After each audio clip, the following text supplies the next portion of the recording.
Today, I wanted to talk about the three really simple ways you can reduce your CPC within Google Ads. It really comes down to just a few things, super simple. So, I wanted to go over that with you today. So, let's jump right into it. So, the first thing is if you're running search campaigns, which you should be, that should be a component of your strategy within Google Ads. I wouldn't say you should be purely reliant on shopping ads, but topic for a different video. So, if you're running search campaigns, you always want to be using a portfolio bidding strategy. What a portfolio bid strategy is, it's a bid strategy that you can share across multiple campaigns, because the problem with typically the way Google pushes you to set up a bid strategy is it's at the campaign level. And at the campaign level, all you can do is set a TCPA, you can set a TROAS, but you can't actually add a max bid. And that's the benefit of using these portfolio bidding strategies, and also why it's a little bit hidden. Typically, what I say is if something's hidden or Google's hiding it from you, it means you probably want to implement it. So if I show you, if we click into one of these bid strategies and I show you what I did, I went into the campaign settings. So like literally just a gear icon beside the campaign. And what you want to go to next is you want to go to bidding. So here we have a bidding strategy, a portfolio bidding strategy, like I was mentioning. But I'm going to show you what it looks like on the campaign level, and then we'll go back to the portfolio just so you can see how to set it up. So here, let's switch it to, let's say you want to do a max conversions.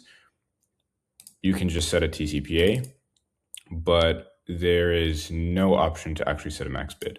And the same way we go to max conversion value, you can set a TROAS, but again, there's no way to really set a max bid. And I would say especially for search, where when you're using automated bidding, and sometimes you might be doing more top of funnel campaigns or even bottom of funnel campaigns, but you know you shouldn't have $10 CPCs. This is where, again, setting a max bid is super important, because it's the lowest hanging fruit aside from quality scores, which we'll touch on later.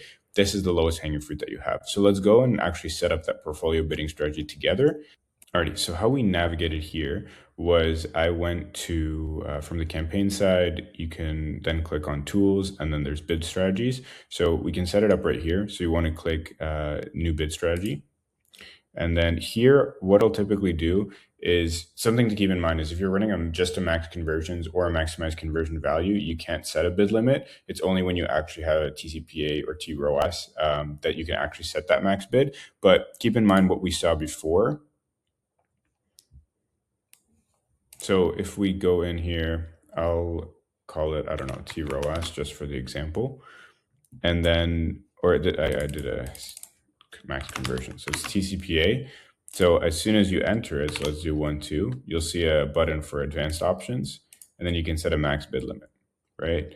And you can even read the description there as well. So let's say again, I would always be a little bit more aggressive than I would be too restrictive, because if you're too restrictive, then it's difficult for the algorithm to even spend towards hitting your actual target CPA, for example. So if you have a CPA of, let's say, $100, but to be competitive, you need at least, a $2 to $3 CPC, and you're putting yours at 50 cents, it's going to be hard to spend the budget, and it's going to be hard to achieve that TCPA. And also you're going to see that your impressions are going to tank, right? Because the eligibility that you have in certain auctions, or all auctions in general, went down, because again, you're not willing to be competitive enough. So let's set, like, I don't know, a $3, for example, and then we had like a $100 CPA. Again, this really depends on your product and what's profitable for you. You can also do like the reverse calculation in terms of ROAS. So like if you know your average order value from Google Ads, if you look at value per conversion, as long as that's just tracking purchases.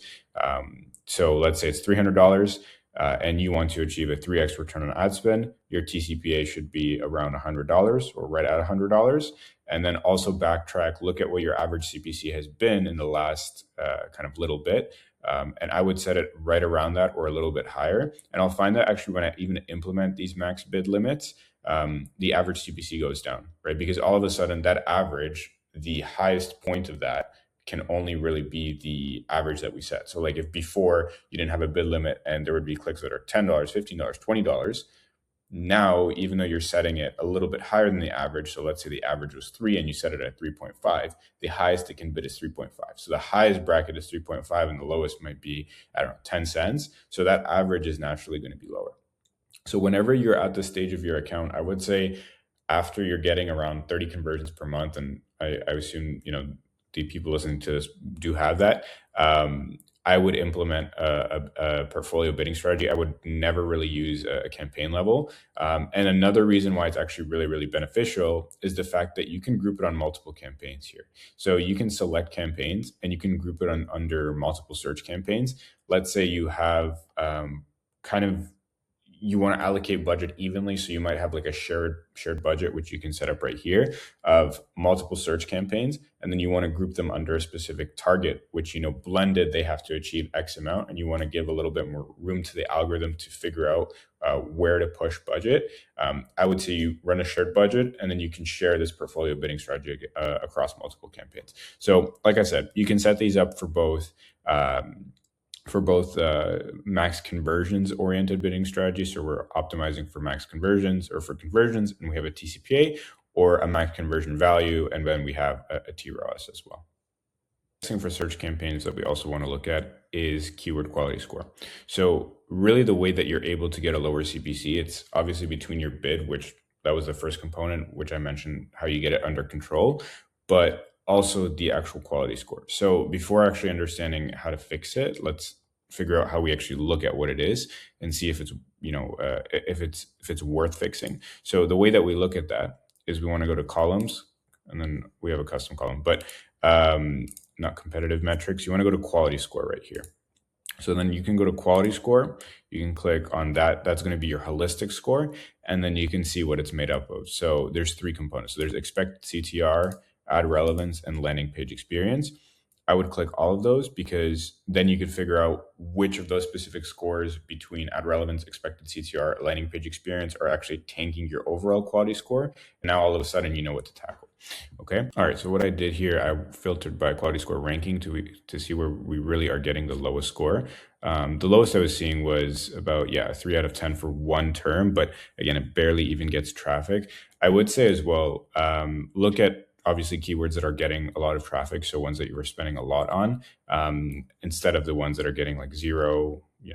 There's some that are getting more, but just for this example, so you see how to look at it, this is where you want to look. So you can even hover over the different kind of buckets to understand what it means as well.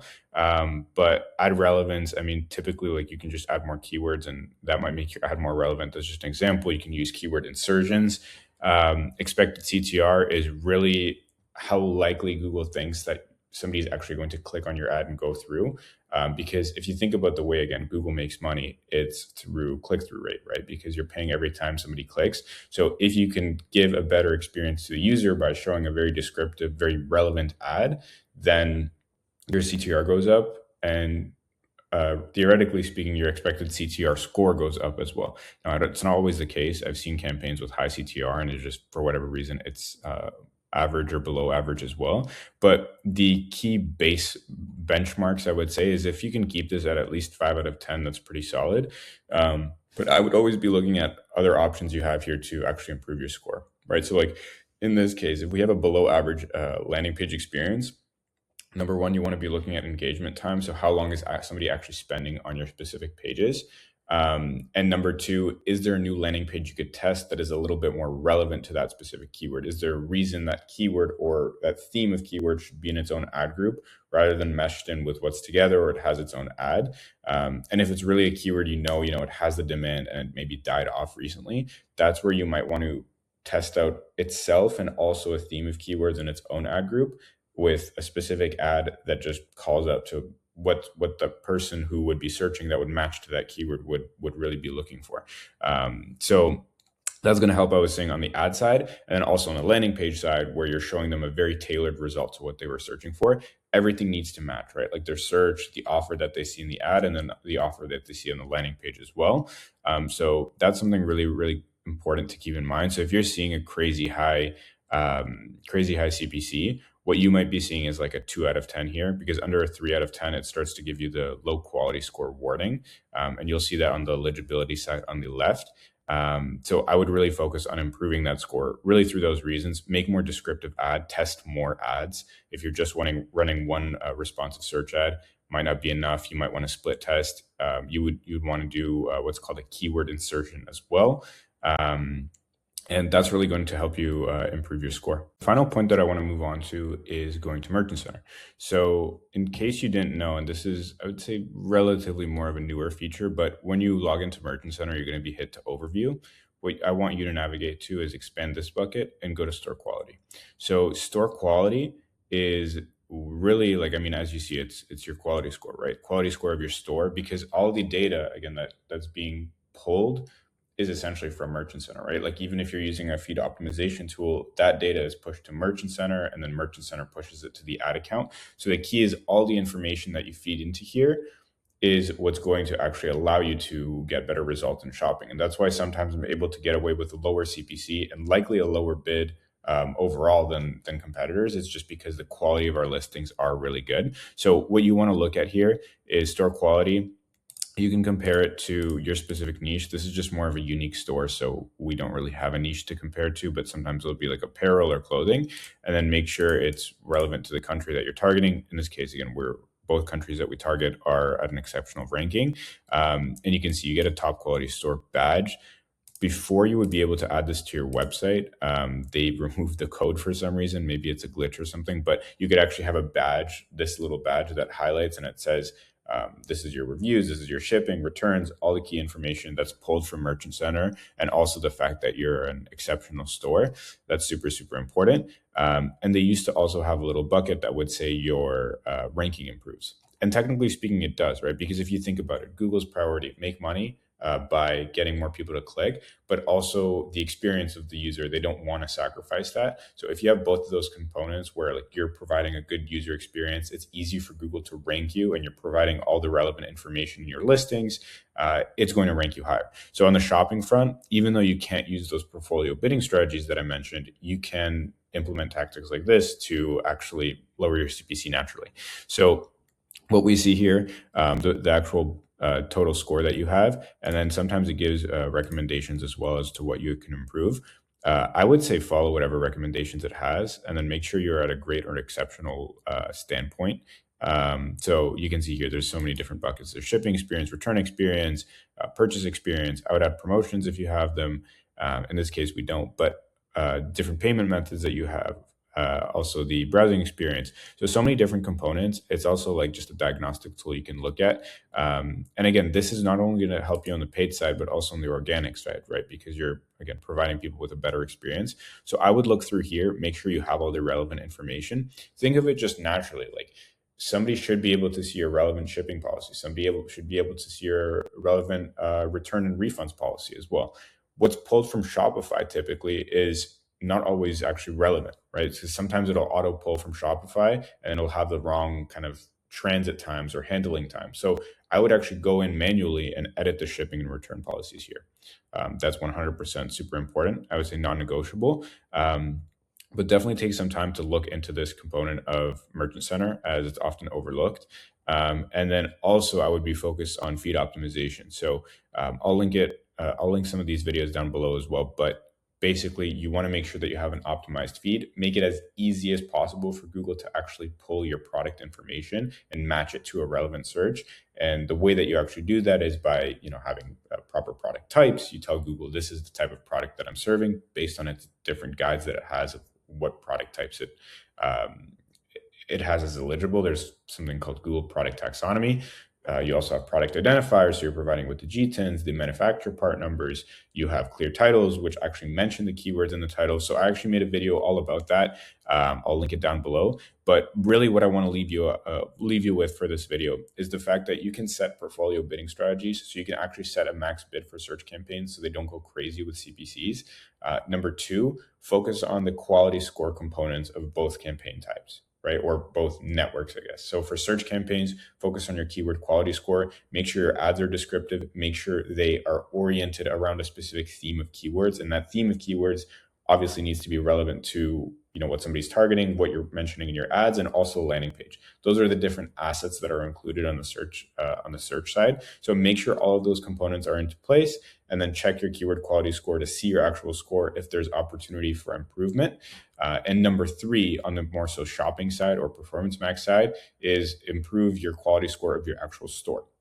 So make sure you have an exceptional ranking. Make sure all the pretty much components of user experience and user experience really are present. So I would go through here, look at the different options you have. And that's really the 3-step breakdown, I would say, in the most simple way of how you lower your CPC in Google Ads. Alrighty, I'll see you in the next one.